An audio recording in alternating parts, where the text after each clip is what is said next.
திருமாவளவன் அரசியலில் வளர வேண்டும் என்று கொடுத்துவதற்கு ஒரு ஆள் கிடையாது. கோடி கோடியாய் பிற கட்சிகளுக்கு அள்ளி கொடுக்கிறவர்கள் நம்மை பார்த்தால் முகத்தை சுளிக்கிற நிலைதான் இன்னும் இருக்கிறது. இவர்கள் வளரட்டும் என்று வாழ்த்துவதற்கு ஆள் கிடையாது. இவர்கள் வலுப்பெறுவது நல்லது என்று பரிந்துரைப்பதற்கு ஆள் கிடையாது. ஊடகங்கள் நம்மை ஒருபோதும் ஊக்கப்படுத்தியதில்லை. 3 காலத்திற்கு மேல் செய்தி கிடையாது. 8வது 7வது 6வது பக்கங்களில் தான் செய்தி, முதல் பக்கத்தில் வராது. எவ்வளவு பெரிய மக்களை திரட்டினாலும் அது அவர்களுக்கு முக்கியத்துவம் இல்லை. இந்திய வரலாற்றிலேயே இப்படி ஒரு மாநாட்டை இதுவரையில் யாரும் நடத்தியதில்லை என்று பல பேர் என்னிடத்திலே பாராட்டி இருக்கிறார்கள் அரசியல் களத்தில். ஆனால் தமிழ்நாட்டு ஊடகங்களுக்கு அது ஒரு பெரிய செய்தியே கிடையாது. ஒரு நடிகன் போய் சும்மா இப்படி கையை தூக்கி காட்டினால் அது 48 மணி நேர செய்தி அவர்களுக்கு. திரும்ப திரும்ப எல்லா ஊடகங்களிலும் அதை விவாதம் செய்வார்கள். ஆனால் கட்டுப்பாடாக நடந்த மாநாடு, சிறு அசம்பாவிதம் கூட இல்லாமல் நடந்த மாநாடு, எந்த ஒழுங்கீனமும் இல்லாமல் நடந்து முடிந்த மாநாடு, நள்ளிரவை தாண்டி இரவு 1:30 மணி வரையில் கலையவில்லை என்று சொல்லக்கூடிய அளவுக்கு லட்சக்கணக்கிலே மக்கள் குவிந்திருந்த மாநாடு. ஆள் திரட்டுவதற்கு செலவு செய்யவில்லை. உணவு அளிக்கவில்லை, குடிநீர் அளிக்கவில்லை. என் கட்சி என் மாநாடு என்று ஒவ்வொருவரும் உணர்ந்து அவரவராக புறப்பட்டு மாநாட்டு திடலுக்கு வந்து சேர்ந்தார்கள். தென் மாவட்டங்களில் இருந்து வந்தவர்கள் சமயபுரத்தை தாண்ட முடியவில்லை.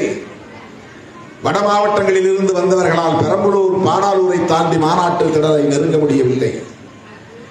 10 மணி நேரத்திற்கு மேலாக ஜிஎஸ்டி சாலை என்கிற திருச்சி சென்னை சாலை முடங்கி போனது. பெரம்பலூரில் இருந்து சமயபுரம் வரையில் பயணம் இல்லை, போக்குவரத்து இல்லை, ஸ்தம்பித்து போனது. பல லட்சம் பேர் ஒரே இடத்தில் திரண்டாலும் கூட எந்த விதமான அசம்பாவிதமும் நடக்கவில்லை. மாநாட்டுக்கு வந்தவர்கள் மது அருந்தினார்கள் என்று எவனாலும் படம் பிடித்து போட முடியவில்லை. மாநாட்டுக்கு வந்தவர்கள் சோரை அள்ளி கலாட்டா செய்தார்கள் என்று யாராலும் சொல்ல முடியவில்லை. மாநாட்டுக்கு வந்தவர்கள் ஜேப்படி செய்தார்கள், திருடினார்கள் என்று யாராலும் குற்றம் சொல்ல முடியவில்லை. கண்ணிலே விளக்கெண்ணெய் ஊற்றிக்கொண்டு தேடுவார்கள் திருமாவளவன் மீது என்ன பழி சொல்லலாம். ஒருவனால் கூட ஒரு குற்றத்தை கூட கண்டுபிடிக்க முடியவில்லை. அவ்வளவு ஒழுங்கோடு கட்டுப்பாடோடு பிறருக்கு எடுத்துக்காட்டாக விளங்கக்கூடிய வகையில் மாநாட்டை நடத்தி முடித்தவர்கள் விடுதலை சிறுத்தைகள். சில பேர் அதை சுருக்கி சொல்ல பார்க்கிறார்கள், குறைத்து சொல்ல பார்க்கிறார்கள். 10 லட்சத்திற்கு மேலானவர்கள் பங்கேற்ற ஒரு மாபெரும் அரசியல் மாநாடு, வெல்லும் ஜனநாயக மாநாடு, எந்த பின்புலமும் இல்லாமல் நடந்த மாநாடு. கடந்த 25 ஆண்டு காலத்தில் விடுதலை சிறுத்தைகள் தமிழகத்திலே ஏற்படுத்தி இருக்கிற தாக்கம்,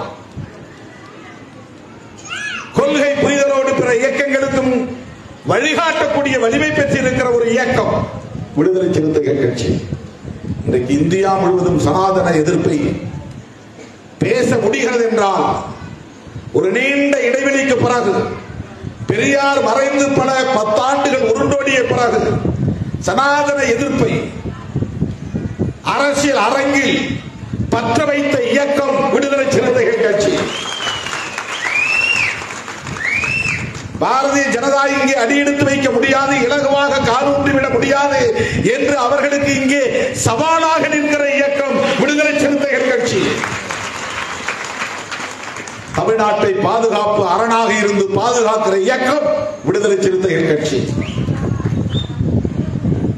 2 3 என்பது அல்ல பிரச்சனை. விடுதலை சிறுத்தைகளை விட்டுவிட்டு அரசியல் செய்ய முடியாது என்பதுதான் அரசியல்.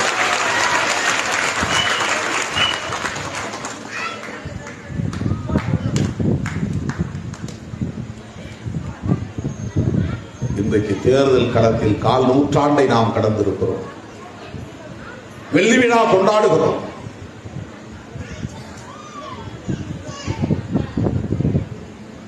அருமை தோழர்களே, புரட்சியாளர் அம்பேத்கர் கண்ட கனவை நனவாக்கக்கூடிய வகையில் பகுத்தறிவு பகலவன் தந்தை பெரியார் கண்ட கனவை நனவாக்கக்கூடிய வகையில் மாமேதைக்காரர் மார்க்ஸ் அவர்கள் விரும்பிய ஒரு புதிய சமூகத்தை கட்டமைக்கக்கூடிய வகையில் இன்றைக்கு கொள்கை தெளிவோடு வீறுநடை போடுகிற இயக்கம் விடுதலை சிறுத்தைகள். இப்போது விடுதலை சிறுத்தை என்று சொன்னால் பலரும் விழிகளை விரித்து பார்த்து வியந்து பார்த்து பாராட்டக்கூடிய அளவுக்கான ஒரு இயக்கமாக தலைநிமிர்ந்திருக்கிறது. நாம் ஏன் இந்த நாட்டை ஆளக்கூடாது? நாம் ஏன் ஆட்சி அதிகாரத்தை கைப்பற்றக்கூடாது? நாம் ஏன் வாக்களிக்கக்கூடிய கும்பலாகவே காலம் காலமாக இருக்க வேண்டும்? இந்த சிந்தனை இன்றைக்கு விடுதலை சிறுத்தைகளிடையே உருவாகி இருக்கிறது. ஒடுக்கப்பட்ட மக்களிடையே உருவாகி இருக்கிறது. பாடுபடும் பாட்டாளிகளிடையே உருவாகி இருக்கிறது.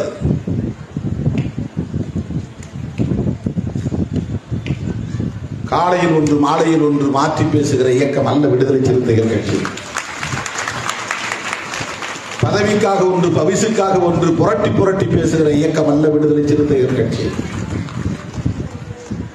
இங்கேயும் பேசுவோம், அங்கேயும் பேசுவோம், பேர வலிமையை கூட்டுவோம், எங்களை போல் பார்கெயின் செய்ய யாராலும் முடியாது என்று சொல்லுகிற இயக்கம் அல்ல விடுதலை சிறுத்தைகள் கட்சி. புரட்சியாளர் அம்பேத்கர் கொள்கை வழியில் நெஞ்சுயர்த்தி நிமிர்ந்து நிற்கிற இயக்கம் விடுதலை சிறுத்தைகள் கட்சி. அதனால்தான் யாரும் சொல்லாமலே வருவார்களா வரமாட்டார்களா, நச்சோனை ஒன்றும் சொல்லவில்லையே, நான் முகநூலில் கூட நேரடியில் பேசவில்லையே, இன்னும் ஒரு துண்டறிக்கை இன்னைக்கு காலையில் தான் துண்டறிக்கை ரெடி ஆச்சு. நம்ம மகளிர் விடுதலை இயக்கத்தின் மாநாட்டுக்கு இந்த துண்டறிக்கை நேற்று இரவு வரையில் ரெடி ஆகல. துண்டறிக்கை இல்லாமலேயே ஆயிரக்கணக்கில் வந்து திரண்டு இந்த நிகழ்ச்சியை திரண்டு வந்து வெற்றி பெற வைத்திருக்கிறது. முன்கூட்டியே போயிட்டா யார் பேர் இல்லை உன் பேர் இல்லைன்னு சில பேர் வரமாட்டாங்க. அதனால நற்சோனையுடைய உத்தி, பிட் நோட்டீஸ் யாருக்கும் கொடுக்காதீங்க, வாங்கன்னு சொல்லுங்க, எல்லாம் வந்துருவாங்க. துண்டறிக்கையே அடிக்கல, நான் தான் உட்காந்து நேற்று நைட்டு உட்காந்து நான் டிசைன் பண்ணிட்டு உட்காந்துருக்கேன் போன்ல. இதை மாற்று அதை மாற்று, இந்த பேரை போடு அந்த பேரை போடு, இப்படி படத்தை வை, இந்த மாதிரி பெருசாக்கு இந்த மாதிரி சிறுசாக்கு, இவ்வளவு கலர் போடு கட்கலர் போடு. ராத்திரி 1:30 மணி வரலும் போன்ல பேசிட்டு உட்காந்துருந்தேன் இந்த டிசைன் பண்ண. ஆனாலும் ஆயிரக்கணக்கிலே பல்லாயிரக்கணக்கிலே திரண்டு வந்து இந்த வெள்ளி விழா மாநாட்டை சிறப்பித்த உங்களை நான் நெஞ்சார பாராட்டுகிறேன், வாழ்த்துகிறேன்.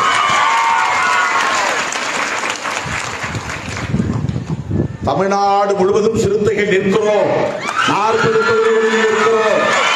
அந்த உணர்வோடு தேர்தல் களத்தில் பணியாற்ற வேண்டும். நம்முடைய கட்சி எத்தனை தொகுதிகளில் இருக்கிறது என்று மட்டும் பார்க்கக்கூடாது. சிறுத்தைகளின் வாக்குகள் எந்த அளவுக்கு பரிமாற்றமடைகிறது, அதனால் நமக்கு என்ன லாபம் அப்படி நினைக்க கூடாது. அதனால்தான் நமக்கு வளர்ச்சி, அதனால்தான் நமக்கு வளர்ச்சி. போன முறை ஓட்டு எண்ணும் போதெல்லாம் பார்க்குறாங்க, அந்த பக்கம் என்னன்னா 4, 5, 10, இந்த பக்கம் என்ன 100, 200, 400, இந்த பக்கம் யாரு, இதெல்லாம் சிறுத்தைகள் வாக்கு வைக்க. இந்த பெட்டியை இவிஎம் திறந்தால் 400, 500, 300, 200, அங்க போனா 40, 10, 20 இப்படி. இந்த கூட்டணி வெற்றி பெற்றதற்கு சிறுத்தைகளின் வாக்கு வங்கி மகத்தானது என்பதை இன்றைக்கு அரசியல் உலகம் வெளிப்படையாக சொல்லாமல் இருக்கலாம்.